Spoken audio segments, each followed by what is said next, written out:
فتنہ ہندوستان BLA کے دہشت گرد بلوچستان کے عوام کے جان و مال کے دشمن بن گئے ہیں۔ فتنہ ہندوستان کے دہشت گردوں نے کوئٹہ میں بزدلانہ حملہ کر کے ایک شہری شہید کر دیا ہے۔ ابتدائی اطلاعات کے مطابق فتنہ ہندوستان کے دہشت گردوں نے کوئٹہ میں پٹیل روڈ پر حملہ کیا۔ پولیس کے مطابق حملے میں ایک شہری شہید جبکہ بچے سمیت 4 افراد زخمی ہوئے۔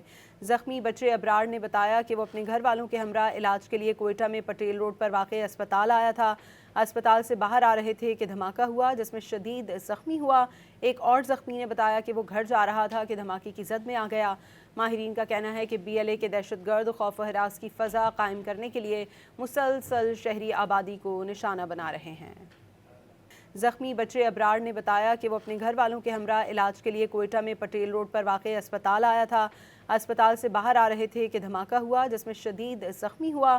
ایک اور زخمی نے بتایا کہ وہ گھر جا رہا تھا کہ دھماکے کی زد میں آ گیا۔ ماہرین کا کہنا ہے کہ BLA کے دہشت گرد خوف و ہراس کی فضا قائم کرنے کے لیے مسلسل شہری آبادی کو نشانہ بنا رہے ہیں۔